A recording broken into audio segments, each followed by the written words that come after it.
Would you pray with me, please?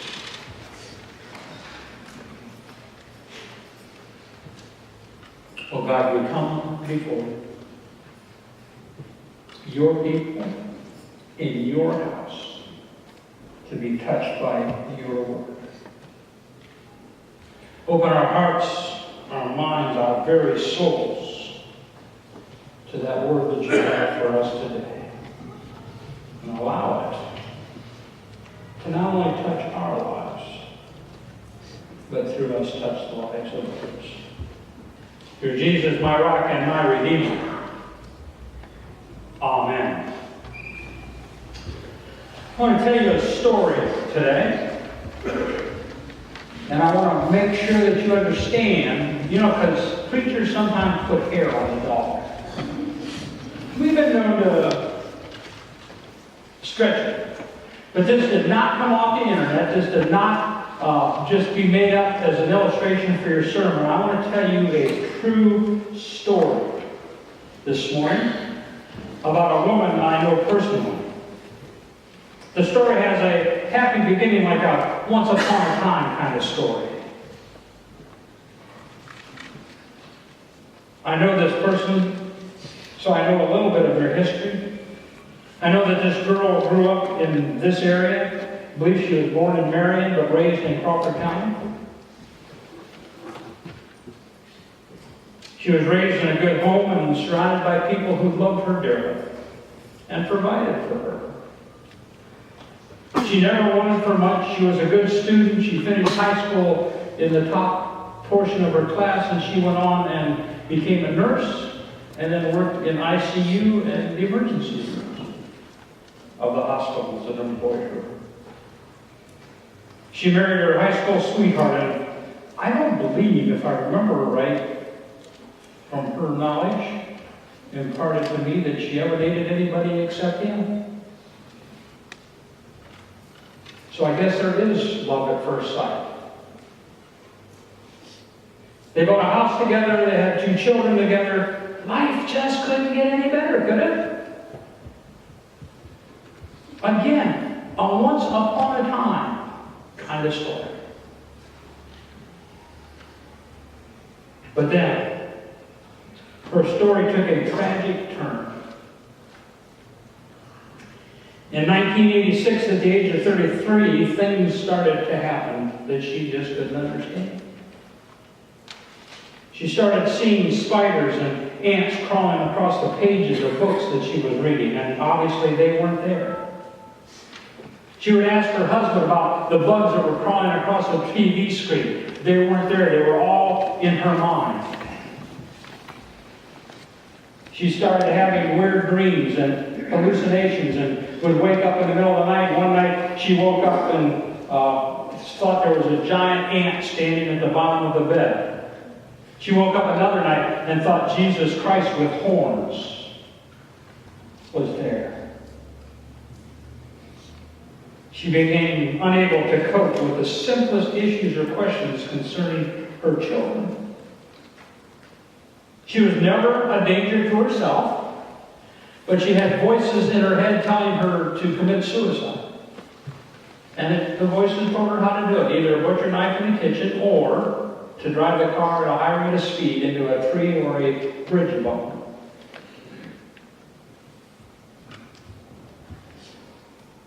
Her psychiatrist labeled her suicidal with intent, which means given the opportunity, she would have carried through with it. This deeply faithful woman quit going to church because the voices in her head would question her faith. The voices in her head when she prayed would tell her, well, what are you praying to God for? What are you doing all that for? It's not real. You got to stop. To this day, if she hears the word Satan, it throws her into an episode that can last for days. When her husband was called home by their children, to find her curled up in the fetal position on the dining room floor, sobbing uncontrollably, She was admitted to the psychiatric ward at Marion General Hospital, where she spent the next 45 days until she got her life right, until they figured out the medications and the right doses so that she could at least function. Didn't cure her. She'll never be cured. But they were able to control it somewhat. In the blink of an eye, this happy, productive, loving Christian woman changed. She went to bed one night, a whole person, and woke up the next morning broken and forever labeled a paranoid schizophrenic. We're not talking bipolar here. We're talking the bad stuff. She'll always need medication. She'll always need help. And it was no fault of her own. It just happened. So what do you say to somebody like that? What words of hope and encouragement can you offer? What do you say to her husband who could fix everything but couldn't fix that? What do you say to her children who can no longer go to her with the simplest of questions or need help to braid their hair or whatever the case was, then she could not face it, function, or answer it? What do you say to them when they're 8 and 10? What do you say to her friends and family that want to do something but there's nothing they can do? What do you say? What's the magic answer? And there is only one. You be a frog. Now I know that sounds silly, and what I told, like I said, there is no exaggeration in that story at all. That's a very true, realistic, real story, and that lady still lives it today. So what do you say? The only answer is be a frog. Now understand, frog stands for fully rely on God. There is nothing humanly possible in a case like that. So you only have one real choice. You only have one viable option, and that's to turn it over to God and trust that God is God and knows what's going on and will handle it. It's that simple. You know, some people think I'm nuts because we don't always understand the way God handles things, do we? But I would share with you one of my favorite books is Job. Most people can't stand Job. But if you read the whole thing, the chapters 1 and 2, he gets everything destroyed and taken away. Then for the next chapters through 37, his friends are trying to tell him he's a no good, rotten sinner. And even he starts getting a little whiny. And finally, here's where I like Job. On chapter 38, God comes on the scene and says this, "Who are you to question me?" Read it tonight. Go home and read it. God says, "Where were you when I made snow? Where were you when I caused the rain to be walled up? Where were you when I created the world? Where were you when I put the Leviathan in the ocean?" Etc., etc., etc. And what God is saying in that passage is this: you don't know what I know. You have no idea what I do. All you can do is trust that I know the big picture. There is nothing else we can do but to turn it over to God. To trust and fully rely on God. There comes a time when we have to look at ourselves and realize we're not God. There's only one position in the universe for a God, and it's already filled. And for those of you that live in a world where you think you're all that and a cup of coffee too, there's no applications being taken, and there's no waiting list to fill the position. It's filled for all of eternity. You have to fully rely on God. Now, The scripture that I looked at that I think brings this home to me at least, and I hope it does to you, is the 12th chapter of Luke. In the last 2/3 of the book, or of chapter 11 of Luke, you'll find that Jesus is arguing with the Pharisees. And Jesus isn't arguing, they're asking questions and they don't like his answers. You ever notice Jesus was not politically correct? Didn't really care what you thought. He told you what God sent him here to say, and you could either accept it or you could move on. Sometimes I think we need to go back to that kind of living, especially since it was modeled by him. But he's just been in their face and told them what a bunch of bad people they are, and how the generation ahead of them, this one was going to die because of the work they had done as the religious leaders of the world. And then we get to 12. And we hear this. Meanwhile, the crowds grew until thousands were milling about and stepping on each other. Jesus turned first to his disciples and warned them, beware of the yeast of the Pharisees, their hypocrisy. The time is coming when everything that is covered up will be revealed, and all that is secret will be made known to all. Whatever you have said in the dark will be heard in the light, and what you have whispered behind closed doors will be shouted from the housetops of all to hear. Dear friends, don't be afraid of those who want to kill your body. They cannot do any more to you after that. But I'll tell you whom to fear. Fear God, who has the power to kill you and then throw you into hell. Yes, he's the one to fear. What is the price of 5 sparrows? 2 copper coins? Yet God does not forget a single one of them. And the very hairs on your head are all numbered. So don't be afraid. You are more valuable to God than a whole flock of sparrows.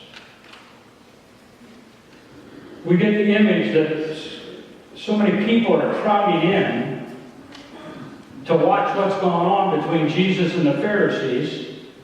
And one of the translations actually says that some of them are crushed. Some of them, this one says stepped on. Some of the translations translated they're crushed. It's like a stampede. I equate this, I shouldn't say this because some of you might be really big NASCAR fans. But let's face it, you watch NASCAR to see the wrecks. So I get the image that that's why these people are crowding around Jesus, because there's a wreck in progress. He has taken the religious right to task, and they don't like what he's saying, and they're trying to get rid of him, and the people are going, yeah, Jesus!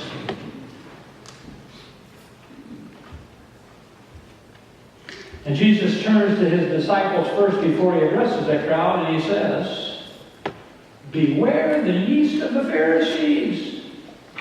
Now, Jesus is not doing a commercial for Pillsbury. In that culture, in that time, yeast was a symbol of sin in the Jewish culture. Those of you that have ever baked bread, you put about that much yeast in, right? And does it just stay right where you put it, or does it permeate and affect that whole loaf? And that's why they come up with this image of sin. Is sin will infect the entire body. Sin will permeate throughout us and destroy us. Sin will affect the church, the whole body of Christ, if we're not careful. And that's what Jesus is talking about. You have to be careful, because those folks that think they know it all are running you all into hell. It's not about them. It's not about rules and regulations. It's not about man-made stuff. It's all about God and your relationship to him. And I'm here to show you how to do that, he says. Matter of fact, he lets you know that God knows all, sees all, and hears all, right? Is in that passage. It says, what's done in the dark will be brought to the light. That what is spoken in silence will be made known publicly. Because God knows it all. There's other places in the Bible like Proverbs 15:3. See if I can find my place. Yeah, 15:3 says, the Lord is watching everywhere, keeping his eye on both the evil and the good. Let that permeate when you're throwing things at the TV over the next house. I'm sorry, I mean, it's just too easy. And then Jesus gets down to the nitty-gritty. I love it where he says, dear friends. He doesn't just say friends. He doesn't say disciples. He says, dear friends.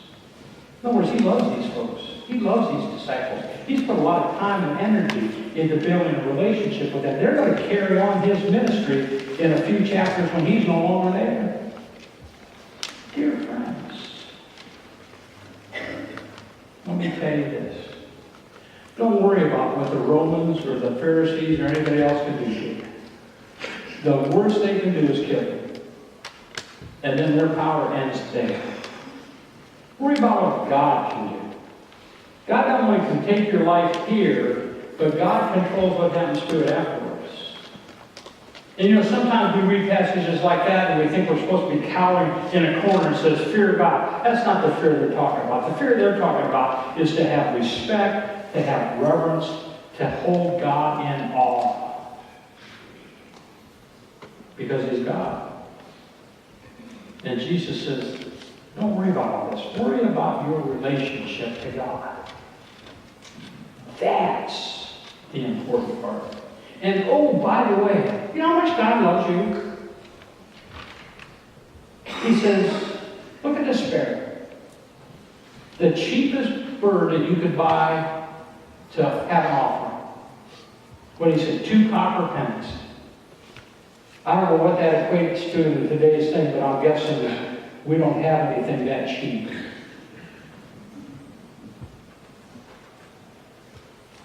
And he says, yet God cares about each and every one of them. I'm going to have a talk with God later today about what they're doing to my woodshed living in the eaves. He loves them. Maybe he can handle it. But he says, you are so much more loved than that little bird. The hairs on your head are numbered. Now this is where I would usually make a joke about some of us are more challenging to God than others, but I won't. Because the image is that he knows you intimately. He knows everything about you. He has watched you. Psalm 139 says, since you were formed in the utter seclusion of your mother's womb, God's had his eye on